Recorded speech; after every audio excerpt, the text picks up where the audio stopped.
Unit 9, Section 4, Franklin Delano Roosevelt's New Deal programs. For Roosevelt, not everybody was in 100% support of his ideas of how to end the Great Depression.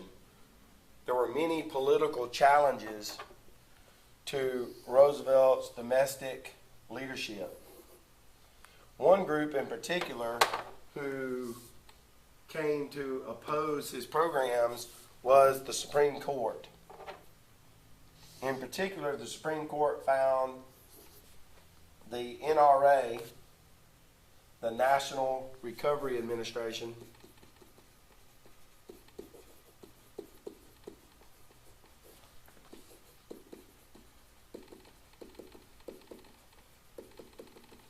and the AAA, the Agricultural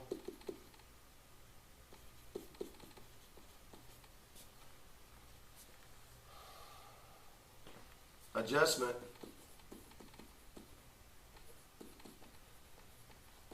Administration, unconstitutional. Now, why did they find it unconstitutional? The Supreme Court felt like that Roosevelt had broken the idea of checks and balances, that the executive branch was legislating or doing the role and responsibility of Congress. So they found these two acts unconstitutional, saying that Roosevelt did not have a right to institute these two agencies. Roosevelt counters with a concept known as court packing.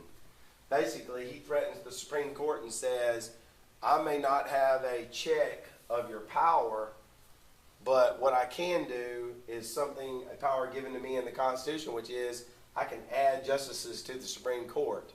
And what I will do is I will add 6 more Supreme Court justices to the court that are sympathetic to my New Deal programs, and they will be able to outvote the ones of you who oppose my programs. He never got it off the ground. He never added the justices, and the Supreme Court backed off its negativity towards the New Deal. So in a way, Roosevelt won because they did not find any more of his agencies unconstitutional. But on the other end, Roosevelt took a hit politically because Americans looked at him as being a little bit too powerful. And that's what the political cartoon here is representing, is that his own party, the Democrats represented by the donkey, the Republicans represented by the elephant's nose up here in the top left-hand corner, everyone is upset with Roosevelt's apparent lackadaisical attitude about his threat to add justices to the Supreme Court. Another person that opposed Roosevelt's programs was Huey Long. Huey Long was governor of Louisiana, and his idea to end the Great Depression was called Share Our Wealth. And basically what he wanted to do was take the richest Americans' salaries and divide them up among the American people and guarantee all of the American people a certain amount of their income, so that income would be distributed more evenly across America. This was a very popular idea among the poor in America, but as you can tell, not a very popular idea among the very rich. And Eleanor Roosevelt was not a critic of Roosevelt's, but a symbol of social progress and women's activism during Roosevelt's presidency. She was very much in support of his policies. Where Roosevelt was crippled from the waist down from polio, he depended on his wife to travel around the country and stick up for Americans who could not stick up for themselves, hence the term social progress. As far as women's activism, there was an African-American woman named who came to Washington, D.C. and was invited by Roosevelt. Marian Anderson was invited to Washington, D.C. to sing for the Daughters of the American Revolution. Marian Anderson was a very famous singer, but when the club that Roosevelt was part of called the Daughters of the American Revolution found out she was African American, they refused to allow her to sing to the club.